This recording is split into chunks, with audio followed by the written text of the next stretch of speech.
There's a new online assessment initiative the district has launched to help teachers better understand their student needs. Here with me today to discuss online assessments is Chief Academic Officer Dan Gould, Student Assessment Specialist Betty Garcia-Hill, and the principal from the High School for Law Enforcement and Criminal Justice, Carol Mostian.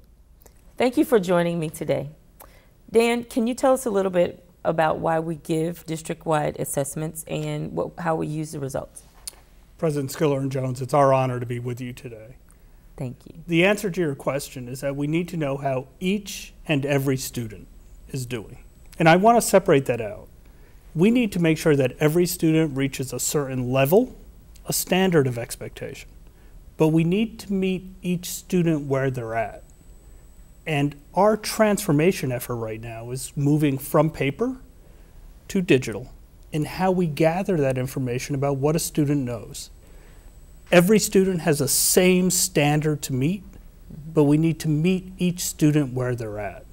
And we've got guests today who are going to lead us through understanding what that means in the field. So we'll start with you, Betty. Can you tell us what the exams are like and who actually compiles the assessment data? Right, so currently we have two types of district assessments. We have snapshots and we have DLAs. Snapshots are very brief in nature. Basically, they are timely, relevant exams that measure what a student has learned in a point in time. And Dan brought up a critical question when he said, what do students know? We need to figure out what is it that they captured, what are their strengths, what are their weaknesses, and during that instruction we need to be able to make modifications, make changes. And so then teachers, administrators, all of us can work together so that we can meet the individual needs of the students. So snapshots are going to be very small, very timely, very relevant. And then we have our district level assessment. That is a one-time benchmark that we give. It's very star-like.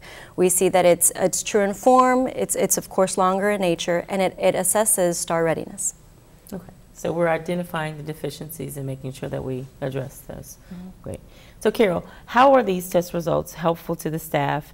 And so how are you using them? What do the results mean? Give me some examples of how we incorporate that into what our overall plan is. Okay. We've been using online assessments now for about 5 years. And at first we started out, we had laptop carts. So we made sure those got filtered to the kids so we could test online. Now that we are a power-up school and every kid on our campus has a laptop, there's no more excuses. Everyone can test online. What that means for teachers is once that snapshot's given or that DLA is given, teachers get immediate feedback. They can then go back and look, okay, what are the strengths and weaknesses? What are my wins? What can we leave behind for now?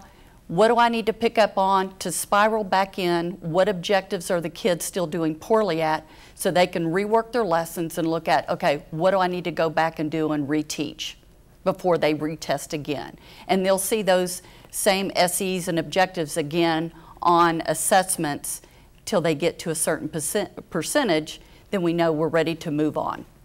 Wow, well that should save a lot of time, and that efficiency should be wonderful for the classroom. Not to mention it sounds eco-friendly. Very much so. I'm saving a lot of money on not purchasing paper anymore. And preserving a lot of trees. Carol, how is the online component working for your teachers?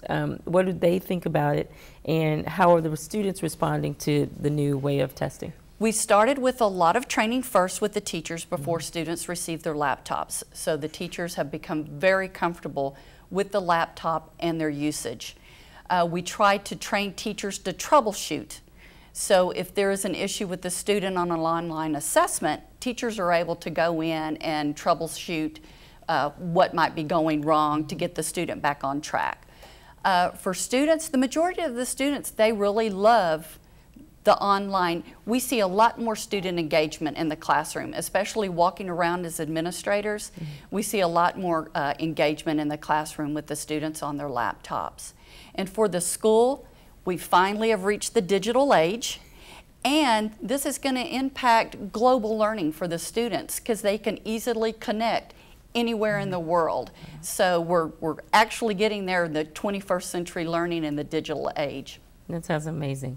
So we see all the positive sides. Betty, can you tell us a little bit about what some of the challenges are in implementing the new system? Absolutely. We see that the biggest challenge, I think it's user comfort. I think that there's resilience because it's something new, it's something different, it means more professional development, especially for our teachers that maybe have not had the experience with technology. I think the second challenge is probably devices. Many people would love to have online testing, but sometimes they feel that there's limitations with the amount of devices that they have on their campus and the ability to be able to do it at a given window or in a given time. We have a testing window. So if on Monday there's an outage, on Tuesday we're able to pick back up and still test those kids. Another one of the challenges I find with the students is the logons. If there's one sign-on, it makes it a lot easier than having different logons for different things that the kids have to get into. But you know, we work through those issues, and the teachers can go and access student passwords and things like that. That sounds great. So in our last 30 seconds, Dan, would you close us out with telling us how this works into our overall goal, the online testing, how it fits into academics on a global We want to make sure that every student who enters HISD leaves us prepared for whatever is going to happen in their adult life. We believe that by minimizing the amount of time we spend on testing and maximizing the amount of time we spend on instruction, we can get there. But we still need both. We can't abandon assessment. But we must ensure that whatever we assess has been instructed. This is the tension we live in. We believe that with the practice of our schools, with the leadership of our assessment department, HISD is actually setting a standard for the United States and the world. Absolutely. The assessments are very valuable. Those assessments drive instruction in the classroom.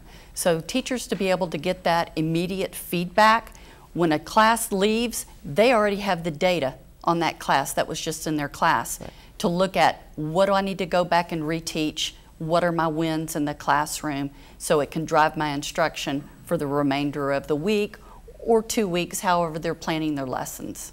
Houston has the opportunity here to use the TEKS, to use the STAR exams through assessment, not based on Common Core, but on a new global core of what people need to learn in order to be international successes, to land in Houston for their platform, but to bloom throughout the world.